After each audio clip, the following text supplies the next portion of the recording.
Friends, நான் உங்கள்கிட்ட ஒரு கேள்வி கேட்கட்டுமா? இப்போ உங்கள்கிட்ட எவ்வளவு இன்கம் சோர்சஸ் இருக்கு? அதாவது நீங்க இப்போ எதெல்லாம் வழியில பணம் ஏர்ன் பண்ணிட்டு இருக்கு? நார்மலி எல்லார்கிட்டையும் ஒரே ஒரு ஆன்சர் தான் இருக்கும். என் கையில ஒரே ஒரு இன்கம் சோர்ஸ் தான் இருக்கு, அந்த ஆன்சர் தான் இருக்கும். அதுவும் கூட உங்களுக்கு கிடைக்கணும்னா உங்க ஜாப்ல இல்லைன்னா பிசினஸ்ல அவ்வளவு ஹார்ட் ஒர்க் பண்ண வேண்டியதா இருக்கு. ஆனா உங்களுக்கு தெரியுமா, ஒரு ஆவரேஜ் மில்லியனர் கையில கிட்டத்தட்ட 6 இன்கம் சோர்சஸ் இருக்கும். அதுல ஒவ்வொரு இன்கம் சோர்சஸும் டிஃப்ரெண்ட் மெத்தட்ல தான் ஒர்க் பண்ணிட்டு இருக்கும். எல்லாம் ஒரே மாதிரி இருக்காது. ஒரு சில சோர்சஸ் ஆக்டிவ்லி இன்கம் உருவாக்கிட்டு இருக்கும், ஒரு சில சோர்சஸ் பாசிவ்லி இன்கம் ஜெனரேட் பண்ணிட்டு இருக்கும். ஒண்ணுல டாக்ஸ் ஜாஸ்தியா தான் இருக்கும், இன்னொன்னுல டாக்ஸ் கம்மியா தான் இருக்கும். இன்னைக்கு இந்த வீடியோல நான் உங்களுக்கு சொல்லிக் கொடுக்க போறேன் என்னன்னா, அந்த மாதிரியான எதெல்லாம் இன்கம் சோர்சஸ் உங்களால யூஸ் பண்ண முடியும்னு தான். அதனால உங்களுக்கு இது தெரியும். அதாவது பணம் ஏர்ன் பண்றதுக்கு 1-2 வழி கிடையாது, இந்த உலகத்துல நிறைய வழிகள் இருக்குன்னு. So let's begin. ஒன்னாவது விஷயம் தான் ஏர்ன்டு இன்கம். இந்த இன்கம் சோர்ஸ் எல்லார்கிட்டையும் இருக்கும். ஒரு சின்ன சேலரி லேபர்ல இருந்து ஒரு பெரிய கம்பெனியுடைய சிஇஓ வரைக்கும் இந்த இன்கம் இருக்கும். எந்த ஒரு இன்கம் உங்களுக்கு சேலரியா கிடைக்குதோ அதே தான் ஏர்ன்டு இன்கம் அப்படி சொல்லிடும். இந்த கேட்டகரியோட ஒரு ஸ்பெஷாலிட்டி என்ன தெரியுமா? இங்கே உங்களுக்கு பணம் கிடைக்கணும்னா நீங்க வேலை பண்ணிட்டே இருக்கணும். அதாவது நீங்க வேலை பண்ணிட்டு இருந்தா மட்டும்தான் பணம் வந்துட்டு இருக்கும்.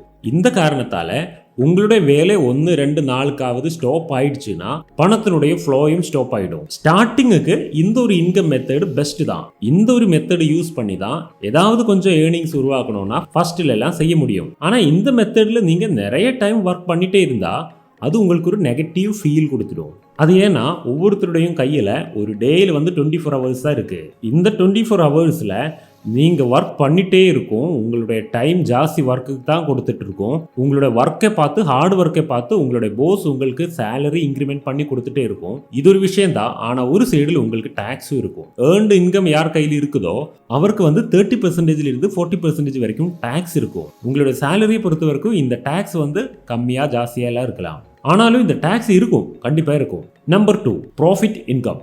இந்த இன்கம் உங்களுக்கு கிடைக்கணும்னா உங்க கையில் ஏதாவது ஒரு ப்ராடக்ட் இல்லைன்னா ஒரு சர்வீஸ் சேல் பண்றதுக்கு இருக்கணும். இந்த ஸ்டேஜில் நீங்க ஒரு எம்ப்ளாயில இருந்து ஆண்டர்பிரினரா மாறி இருக்கும். நீங்க கொடுக்க போற அந்த ப்ராடக்ட் பிசிக்கல் ஆகலாம், இல்லைன்னா டிஜிட்டல் கூட ஆகலாம். நீங்க ஏதாவது ஒரு பொருள் சேல் பண்ணும்போது உங்களுக்கு அதிலிருந்து கிடைக்கக்கூடிய அந்த ப்ராஃபிட் தான் இந்த கேட்டகரின்னு சொல்லலாம். இந்த ப்ராஃபிட் இன்கம் 2 கேட்டகரியா நம்மளால டிவைட் பண்ண முடியும். அதுதான் active profit income and passive profit income. நீங்க கொடுக்கக்கூடிய அந்த ஒரு ப்ராடக்ட் இருக்கும் இல்லையா, அதுல நீங்க கூட வேலை பண்ணிட்டே இருக்கணும்னா இதே தான் ஆக்டிவ் ப்ராஃபிட் இன்கம்னு சொல்லிடும். ஃபார் எக்ஸாம்பிள், நீங்க ஒரு பெயிண்டரா இருந்தா பியூட்டிஃபுல்லான பெயிண்டிங்ஸ் எல்லாம் வரைச்சிட்டே இருந்தா உங்களோட பெயிண்டிங் நிறைய சேல் ஆயிடும்.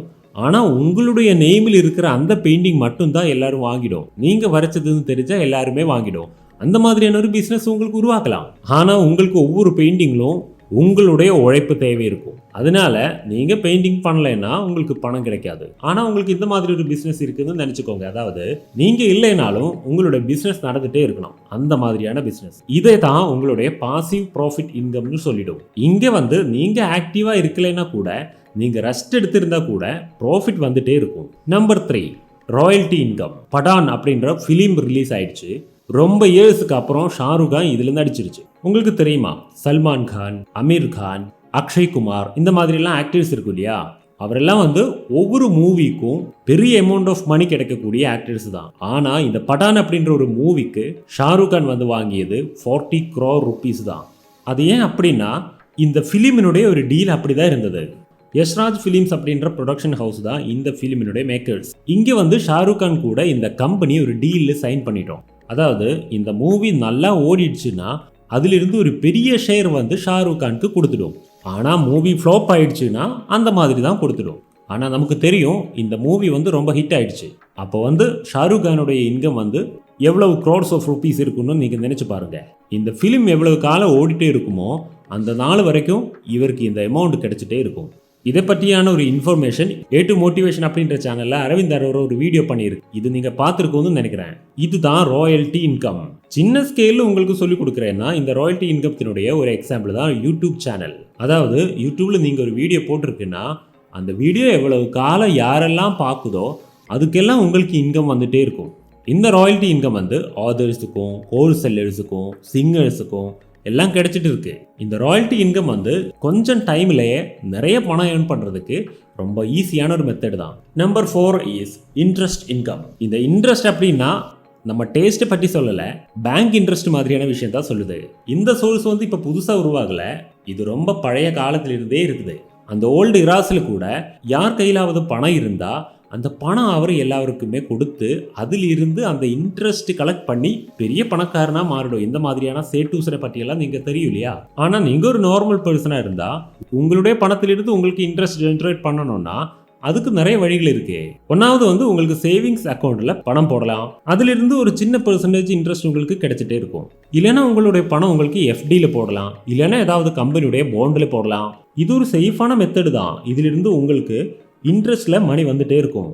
ஆனா இங்க ஒரு விஷயம் என்ன இருக்குன்னா, உங்களுடைய பணத்துல இருந்து உங்களுக்கு பெரிய அமௌண்ட் எல்லாம் கிடைக்க போறது இல்ல. ஃபார் எக்ஸாம்பிள், நீங்க ஒரு பேங்க்ல வந்து 1 இயருக்கு 1 lakh rupees டெபாசிட் பண்ணிடுச்சுன்னா ஒரு 6% இன்ட்ரெஸ்ட் இருக்குன்னா உங்களுக்கு பேங்க்ல இருந்து 1 இயர்ல கிடைக்க போறது 6000 rupees தான். மற்ற ப்ராஃபிட்டபிளான விஷயங்களை எல்லாம் வச்சு கம்பேர் பண்ணும்போது ரொம்ப சின்ன விஷயம் தான். இங்க இன்ட்ரெஸ்ட் என்ன இப்படி கம்மியா இருக்குன்னா, உங்களுக்கு இந்த இன்ட்ரெஸ்ட் இன்கம் உருவாக்குறதுக்கு எந்த வேலையும் பண்ண வேண்டாம். அதனால தான். Number 5, dividend income. ஏதாவது ஒரு கம்பெனியுடைய ஒரு சின்ன ஷேர் நீங்க எடுத்திருக்குன்னா நீங்க அந்த கம்பெனியுடைய ஷேர் ஹோல்டர் அப்படிதான் தெரியும். ஃபியூச்சர்ல அந்த கம்பெனி வந்து பெரிய சக்சஸ் உருவாக்கிடுச்சுன்னா உங்களுக்கு அதுல இருந்து லாபம் கிடைச்சிடும். நீங்க எங்க இன்வெஸ்ட் பண்ணிருக்குமோ அந்த கம்பெனிக்கு வந்து ஏதாவது ப்ராஃபிட் கிடைச்சிருக்குன்னா அதிலிருந்து ஒரு பார்ட் உங்களுக்கும் கூட தான். அது ஏன்னா உங்களுடைய ஒரு ஷேர் அந்த கம்பெனியில் இருக்கு.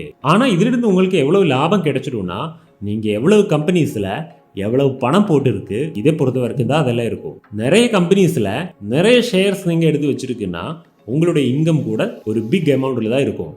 ஆனால் உங்களுக்கு இதை பற்றியான நாலேஜே இல்லைன்னு வச்சுக்கோங்க. ஸ்டாக் மார்க்கெட் எல்லாம் எப்படி வேலை பண்ணுறது அதை தெரியலன்னு வச்சுக்கோங்க. அப்படின்னா நீங்கள் என்ன பண்ணணும்னா முதல்ல இதை பற்றியெல்லாம் படிக்கணும், அதுக்கப்புறம் தான் பண்ண முடியும். Number 6, rental income. இது எப்படின்னா, நம்ம ஏதாவது ஒரு பொருள் ரெண்டுக்கு கொடுக்குறேன்னா அதிலிருந்து கிடைக்கக்கூடிய இன்கத்தை தான் சொல்லுது. இந்த ரெண்ட் அப்படின்ற வேர்டு கேட்டாலே உங்க மைண்ட்ல ஒரு வீடினுடைய இமேஜ் தான் வந்துடும். ஒரு வீடு கட்டி அது ரெண்டுக்கு கொடுக்கலாம் அந்த மாதிரி. அதாவது அந்த மாதிரியான ஒரு வீடு கட்டி அது ரெண்டுக்கு கொடுத்து அதிலிருந்து லைஃப் லாங்கா ரெண்டு வாங்கிட்டே இருக்கலாம் இல்லையா? ஆனா இந்த மாதிரியான ரெண்டல் இன்கம் ஏர்ன் பண்றதுக்கு ஒரே ஒரு வழி மட்டும் கிடையாது, நிறைய வழிகள் இருக்கு. ரெண்டல் ப்ராடக்ட்ஸை பற்றி உங்களுக்கு ரொம்ப நாலேஜ் இருக்கணும். ஃபார் எக்ஸாம்பிள், உங்களுக்கு ஒரு நார்மல் கார் வாங்கலாம், அதே ஒரு டாக்ஸியா மாற்றி ரெண்டுக்கு கொடுக்கலாம். அந்த கார்ல இருந்து கிடைக்கக்கூடிய லாபம் கூட உங்களோட ரெண்டல் இன்கம் தான். அதே போல ரோடுல எல்லாம் சில இடங்களில் எல்லாம் பெரிய ஹோர்டிங்ஸ் எல்லாம் பார்த்துருக்கோம் இல்லையா? இந்த ஹோர்டிங்ஸ் கூட இந்த மாதிரி ரெண்டுக்கு கொடுக்கிறது தான். கேமரா கொடுக்கலாம், கம்ப்யூட்டர் கொடுக்கலாம், பைக்கை கொடுக்கலாம், கிட்டார் கொடுக்கலாம், டென்ட் கொடுக்கலாம், ஷெர்வானி கொடுக்கலாம். இது எல்லாமே வந்து ரெண்டுக்கு கொடுக்கக்கூடிய விஷயங்கள் தான். ஏர்னிங்ஸுக்கு இந்த ஒரு சோர்ஸ் கூட உங்களுக்கு யூஸ் பண்ணலாம். இதுல என்ன குணம் இருக்குன்னா, இதுல வந்து உங்களுக்கு முயற்சி பண்ண வேண்டாம், உங்களுடைய அந்த பொருள் வந்து உங்களுக்கு பணம் கொடுத்துடும். ஆனா இந்த மாதிரியான ரெண்டு ஐட்டம்ஸ் எல்லாம் கொடுக்கும்போது நீங்க கவனம் வச்சுக்க வேண்டிய விஷயம் என்னன்னா, நீங்க யாருக்கு இது ரெண்டுக்கு கொடுக்குது, அவரோட ஜென்யூனான பர்சனா, அவர் ஃப்ராடு கிடையாது, அந்த மாதிரியான ஒரு ரெஃபரன்ஸ் உங்களுக்கு வேணும். அதுக்காக கிரைட்டீரியாஸை வச்சுக்கணும், அவ்வளவுதான். அதாவது யாருக்காவது தெரியாம நீங்க உங்களுடைய பொருள் எல்லாம் ரெண்டுக்கு கொடுத்து அதை திருப்பி கிடைக்காத மாதிரியும் ஆயிடலாம், இல்லைன்னா டேமேஜ் ஆக்கிடலாம். இதை கூட கவனம் வச்சுக்கோங்க ஃப்ரெண்ட்ஸ். இதுதான் நான் சொல்லிய அந்த 6 இன்கம் சோர்சஸ். இந்த 6 இன்கம் சோர்சஸ் யூஸ் பண்ணி உங்களுக்கு பணம் ஏர்ன் பண்ணலாம். இதுல வந்து ஏது உங்களுடைய சிச்சுவேஷன்ஸ்க்கு தகுந்த மாதிரி சூட்டபிளா உங்களுக்கு தோணுதோ இதிலிருந்து ஏதாவது ஒரு 3 ஆப்ஷன்ஸ் ஆவது நீங்க சூஸ் பண்ணணும். அதுக்கப்புறம் அதை ட்ரை பண்ணி பாருங்க.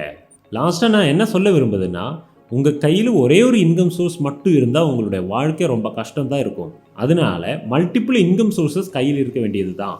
அது ரொம்ப இம்பார்ட்டண்டான விஷயம். அதை கவனம் வச்சுக்கோங்க.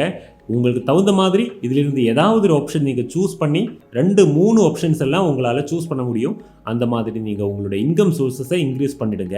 உங்களால் ஒரு மில்லியனராக மாற முடியும். அப்புறம் இன்னொரு வீடியோவில் சந்திக்கலாம். அது வரைக்கும் பாய்.